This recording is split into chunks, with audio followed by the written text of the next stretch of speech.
Welcome to the Bean Pod. In this episode, two students share their advice on how to prepare for the TMUA admissions test. As with the ESAT test, we discover that skills, strategies, speed, and stamina are all important. I hope you find this useful.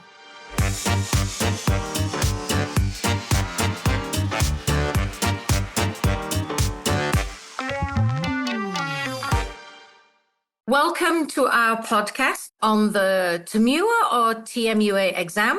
So I am joined today by Lin Zikang. Hi there. Hi. And I'm also joined by Eleanor. Hi. Okay. Zikang, do you want to tell us a little bit about yourself? Yeah, sure. So I was a mathematics student, focusing on algebra last time when I was an undergrad student. And my relationship with TMUA is that, after my graduation, I did a bit of mathematics tutoring and I covered a few entrance exams such as TMUA, MAT, and STEP. And over the past few years, I've tutored students extensively in TMUA, and hopefully in today's webinar or podcast, I'll be able to share some of the techniques and tips which I found useful for TMUA preparation. Yeah, great. Thank you. Yeah, you've done a great webinar on how to do this exam as well. We were just talking about that. Yeah, so you've already done some webinars for us. Thank you. Okay, Eleanor, what's your story with and your journey with the TMUA exam? Hi, my name is Eleanor. I'm studying A-levels at Sunway right now. And I did my TMUA on the 30th of October last year. And I got a 5.1 for my score. But I did take it because of the requirements for a lot of economics degrees in UK universities. So far, I've gotten offers with some requiring my TMUA from Cambridge, King's College, UCL, and Warwick. Very good. Okay, well done. So obviously did well with the exam then. Okay, so a little bit about what this exam is, the TMUA or the TMUA exam. So it's used for universities like Cambridge, Oxford is now using it as well. So Oxford, Cambridge, Imperial, the LSE, Warwick, Durham and UCL, largely for their maths, economics or computer science, because you're economics, right, Eleanor? Yeah. Yeah, so you're doing it because of the economics. It's got two papers, and paper one is 20 MCQ questions, 75 minutes. Paper two is the same 20 MCQ and 75 minutes. And it actually stands for Test of Maths for University Admissions, but everybody just knows it as TMUA or TMUA. Okay, so I'm hopeless at maths. So luckily Zikang is really very good at maths. So can you just explain to us a little bit about paper one and paper two? Are they different in terms of the topics and the type of questions? And are they different in terms of levels of difficulty and in terms of skills? Right, yeah, I'll be happy to do so. So I think as Emma mentioned earlier, there are two papers. So paper one typically focuses more on application of mathematical knowledge, and the syllabus being covered is typically up until the AS level of, the mathematics board or syllabus of most exam boards. And for the second paper, typically the syllabus is even simpler. Typically, you only need math up until the level of IGCSE, but I think there's a caveat in that, it also covers a few topics which are out of the typical A-level syllabus. You need to be well versed in a few topics in logic and be able to comprehend some of the logical terms, such as, what is a proof by contradiction and what does, terms like contrapositive mean. So two very different papers. Paper one, you'll be well used to it if you cover the A-level syllabus well. The questions are typically similar to what you expect in an A-levels exam. Some questions are harder, especially nearing the end of a paper, and focuses more on problem-solving concepts. For paper two, it will be slightly different, as you'll be expected to know terms from logic and be equipped enough to understand, and break down the questions. And most people do find paper two harder because they haven't come across topics in logic as much as, during their academic career. So yeah, typical breakdown would be that paper two would be the paper which most students would be struggling with, especially during the initial phase of their preparation. Okay. So, Eleanor, did you find that was the case for you, that paper 2 was harder because it had some of the topics you'd not yet covered? I mean, you do further maths as well, right, Eleanor? Yeah, I do. Yeah. So did you find paper 2 a little bit harder because it had those extra topics? Yeah, definitely in my preparations, I was a lot more confident with my paper 1 and my paper 2. And I had to spend a lot of time reading notes to really understand the new concepts that they're trying to introduce. Okay. So something that came up when we were talking about the ESAT exam was this idea of needing to develop your skills, your knowledge, and then your strategies, and then your speed, and then your stamina. So in terms of your preparation, Eleanor, did you have to go back and fill in quite a few pockets? And did you work out quite early on that you had gaps in your knowledge that you needed to go back and do the foundations of first? I think I probably made the mistake of underestimating the TMUA, where I was told that TMUA would require your AS level mathematics knowledge. And because of that, I would study my AS level mathematics notes. And then when I came to finally trying to do the papers, that's when I realized that, oh, maybe my paper 2 is actually a whole different world by itself. So then I was then aware that I definitely need to improve and inform myself on the different methods and topics that they require from that paper. Okay. And then go back. So when did you start your preparation, and when did you start looking at the paper? When did you start doing a full paper? I think I started looking at the actual papers probably around July or August, especially like during the summer break. And although it was quite difficult for me to really consistently do full papers and really put in a lot of effort for my TMUA, because it was during around the same time as my UCAS preparations, like the final bits, and also because I was doing my AS at the same time. So like my TMUA was the same week as some of my AS papers. Yeah, but I think I started doing full papers from around, like I started from the 2016 papers all the way to 2024, probably around late August, early September. Yeah. Okay. Gosh, so it was good that you'd started a few months earlier, because you actually had to juggle that with your October and November AS exams. Yeah. And filling in your UCAS form and things like that. So, Decan, is that common that people start in August, or is it a good idea to start a bit earlier if you can? I think it's typical for people to start in August, or some of them even later, because the idea of which new university you want to apply for and what kind of entrance exam you have to sit typically don't come out until the moment you are writing up your UCAS application. So starting in July, August, I think it's fairly typical, especially if you are applying for Oxbridge, which has an cut-off date in September. But you are right that if you start earlier and if you prepare earlier, it can definitely help your application, because as you mentioned, paper 2 is a whole new world which require you to understand topics which haven't come up in your A-levels. So a longer preparation time could only do you good, right? You have more time to practice on past papers and to understand the concepts fully, and maybe to even do a few full paper before you sit for the actual exam. So yes. And so, as a tutor, how do you assist students, and what resources are useful for them to practice the strategies for answering these different types of questions? Because presumably they're different questions to ones that you get in A levels, right? They're asked in a different way. Yep. Typically, what I would do is I would let them sit a sample paper so they could be aware of, where are my strengths and weaknesses. And if you still have a few months before the actual exam, I would perhaps compile a list of questions from a similar topic.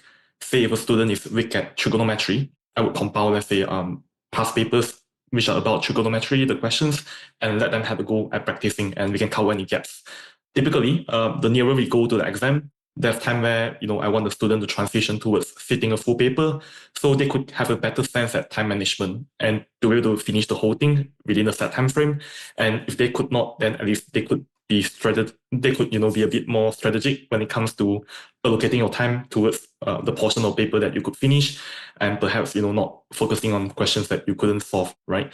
So as we transition towards the exam, this is typically how the prep would go. As for resources, I think the official site itself is very good because they do publish full papers, full solutions, and it's not only the answer keys. You'll be able to read up questions that you don't understand and learn from the solutions which they post. So I would just recommend the official websites for most students.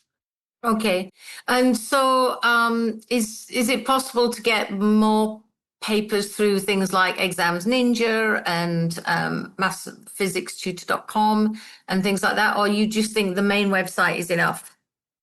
I think they contain the similar content. So I think the main website now has past paper, I think all the way starting from 2015 up until I think maybe 2023 or 2024. And it also has like a few specimen or sample papers. Typically, these are the papers, these are the exact thing that you could find in Math and Physics Tutor or Exam Ninja. They aren't like, as far as I'm aware of, they aren't additional questions which are published by the exam board, which are not already contained on the official website. So, Okay, great. So, Eleanor, when you were doing your preparation, did you sort of do that? Did you identify areas that you need to work more on? And did you ever kind of focus on questions that you got right as well as questions that you got wrong because you were trying to answer them faster as well? Honestly, I probably made the mistake of not doing it topically because when I started doing papers, I just started doing full entire papers because it also kind of came to my attention that the TMUA questions, they not necessarily follow the exact like format of every year. So you could have like new questions that you've never even seen before in like subsequent years. So for me, what I did, I just did full papers. And then slowly later on, I started doing them fully timed. And I would compile all the questions that I have gotten wrong before and then redo those questions that I've done wrong. Yeah. Okay. And so you were when you were doing full timed ones, were you doing paper 1 and 2 together? No. You were doing paper 1. Okay. So here's a question. How did you build up your stamina? Because it's actually a very long exam. I mean, paper 1 and 2 together, both 75 minutes. How did you build up your stamina? Or did you find that adrenaline got you through the day?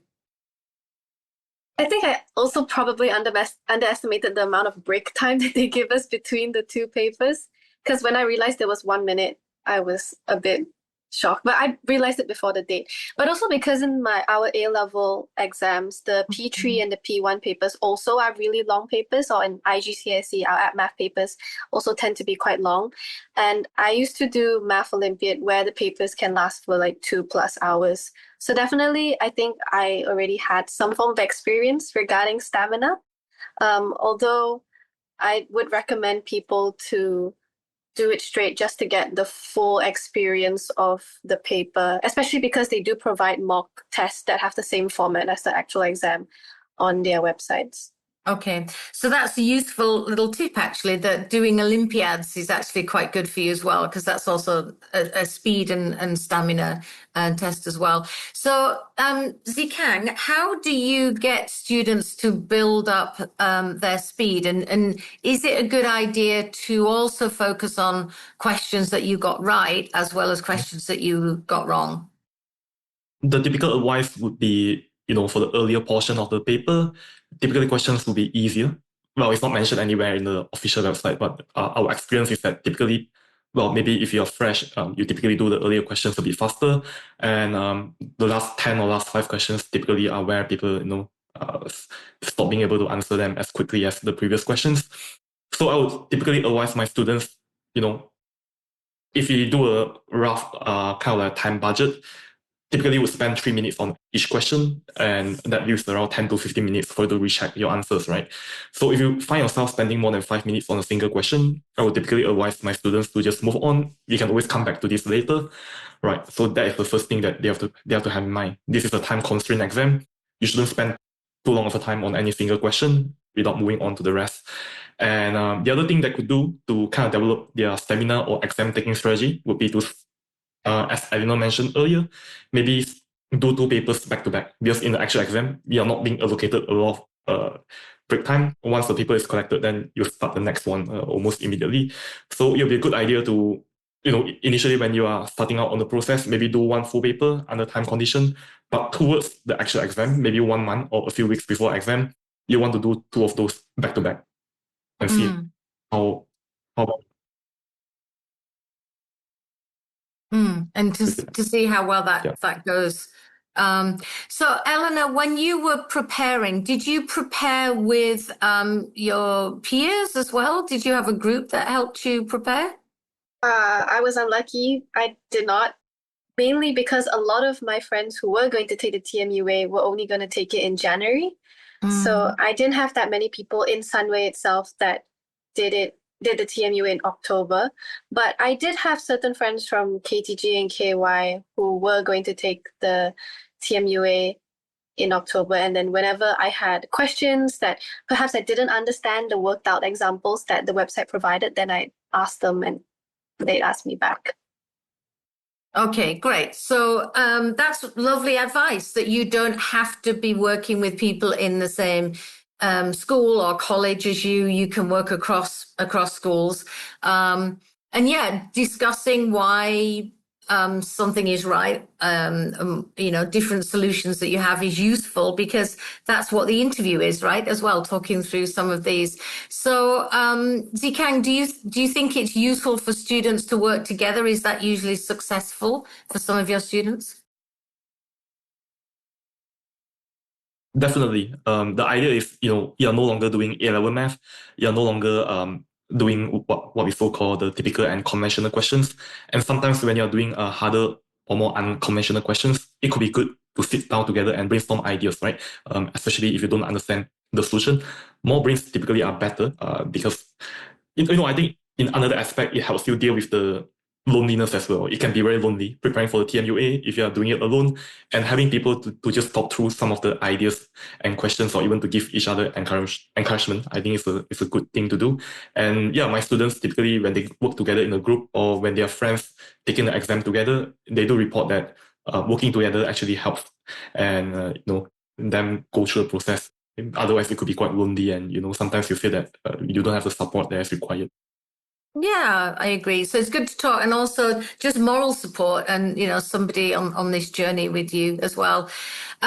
So Eleanor, is there anything that you'd wish you'd known earlier before you started this journey in your relationship with the TMUA exam? I think I would have definitely wished I was aware of the difficulty of the TMUA, and I didn't just blindly trust a simple statement that all you require is your AS level maths knowledge, because it was a shock when I ended up seeing the paper and say, even though the knowledge is simple, how you apply it and how they want you to use that knowledge is much more complex. So I would have wished that I started earlier. I think I also would have wished that I did more time papers, because in the end, whether or not you can understand and do the questions would not matter if you're unable to even look at the questions because of the time limit. So I would definitely probably prioritize 50-50, knowing how to do the questions and the time limit, rather than focusing more on doing the questions. Okay, that's an interesting comment. Zikang, do you kind of agree with that? And that's a common reflection of students? Yeah, I think this is a great observation by Eleanor. And to add my own 2 cents, again, actually thinking about how to approach the exam along 3 axes. The first thing is to identify your knowledge gaps, especially in paper 2, and the idea about those logical concepts sometimes can be quite hard to grasp if you haven't seen it before. So this is the early or initial phase of preparation, ideally done 2 or 3 months before the actual exam. The second phase would be to get used to the format, to sit down and have a full-time paper. This is what we call the time management and exam strategy aspect. You have to figure out, if given a set of options, if you could narrow it down by eliminate answers which will be incorrect. And doing that alone sometimes can help you zeroing down onto the right answer, and you know your own strengths and weaknesses, and to skip questions which you are unfamiliar with. This could be another important aspect for the exam taking technique. And finally, as we mentioned, would be to kind of like develop the strategy and the stamina for taking a very long exam. And especially if paper one doesn't go well for you, to be able to compose yourself and sit down and do paper two. Because you have to remember in the end, your score is taken across the aggregate of both papers. And hard as it might sound, you shouldn't let the underperformance in one paper affecting your performance in the next one. So this is something that students have to learn how to do as well when they prepare for the exam. It will be a long journey for most people. Yeah. Okay. Lovely. Nicely laid out in terms of preparation. And also, I like the comment that you've got to keep a cool head, right? Because you can only sit this exam once in the cycle. And it is a holistic, it's part of a holistic review of your application, but obviously the admissions test is an important part along with, your personal statement and the reference and your grades. And if it's Oxbridge, your interview, or if it's something like Imperial Econs, Finance and Data Science, an interview as well. But yeah, keeping a cool head is important as you go through and not panic if you get stuck on things. So just a quick question, Eleanor, about the logistics of when you booked the exam, because generally booking opens from 31st of July. And sort of the UAT UK site is the main site. It's the official, the only site that's got all the dates on it, and they may change next year. But of course, you were applying to Cambridge, so you had to sit the paper by October. And as you were saying, you had friends who were doing it in January. Do you have any tips in terms of booking? Did you get the test center that you wanted? Any advice on people booking it? Did you book it early so that you could get the center that you wanted? Yeah, I actually did book it quite early, right after the bookings opened, just in case that it would overlap with one of my A-level exams. Because I did pick the first day, it's because you get to pick 2 days, and I picked the first day because the second day I had a history paper. But also I was quite happy that I was able to choose the timing, because certain test centers offer it in the morning and certain test centers offer in the afternoon. So if you're not a morning person like me, then I was able to pick a center which offered afternoon sessions. So definitely book it as soon as you can, just in case that you have more flexibility. Although I also would recommend booking centers that are maybe more closer to where you are, so that it's also easier to commute, and perhaps better known centers. I think Sunway Geo, a lot of people do go there, just because there will be more students doing the test at one time, and they're likely to maybe have more resources available at hand. Whereas at my center, there were only 3 of us taking the TMUA test at one time. So resources were a little bit more limited. Okay. And so what resources did they have at Sunway Geo that you didn't have? We had to, before the test, really ask the test center if we're able to get extra pieces of our laminated paper, because my brother had sat his ESAT test at that center a little bit before, and they were unable to find one. I think one of his pens ran out of ink, so they did have to take a little bit of time to search for a pen that had ink, a marker pen for his laminated paper. So it's just much better if, let's say, you go with your friends, so there's more people at the test center, then they're likely more experienced to, let's say a student suddenly asks for 10 more sheets of paper, then they're able to provide that. Okay, that's useful advice. And it's actually very similar to the advice the student gave on the ESAT one as well. So to check what resources you are going to get ahead of time. So yeah, so definitely sort of register earlier. And of course, if you don't register by the deadline, that's it. You can't, there's no leniency. You've just got to register, follow those deadlines. If you don't, you can't apply to those universities in this cycle. You could, of course, take a year out, but yeah, really, really important that you register properly and all by those deadlines. Okay, wonderful. So Zikang, do you have any final tips for people who are going to tackle the exam this year? The first thing to do is not to panic. Whichever stage you are in, whether it's just 1 month before exam, or if you're lucky, you realize that you have to take the exams 3 months out. the most important thing is to get to it and prepare as soon as you could, because you never know, right? You might think that it's an easy paper, but the process takes a long time, whether be it identifying your gaps in your knowledge or sitting for the paper under time constraint, and even to identify a test center, right? All these things takes up your time when you are, especially in the midst of applying for your UCAS, especially in the midst of preparing for your UCAS application. So my advice would be to start early, and in the meantime, if you have any problems, to reach out to your peers or to get help as soon as you could once you have identified gaps or problems in your preparation. Yeah, I agree. It's a really busy time for students. So the earlier you start, the more forewarned you are with all the information you need. Absolutely, the better. Yeah, I agree. Last minute things. I'm not a last minute person like you, obviously, Zikang. So Eleanor, any final tips? I definitely tell people who want to take TMU or other admissions tests in the future that it's not the end all be all, and that even if you feel like you flunk it, you still have a chance in getting into where you want to. So I'd recommend that, because TMUA is such a thinking paper rather than just regurgitating information, that you need to have a clear mind when you do the paper. So you definitely need to get a good night's sleep beforehand.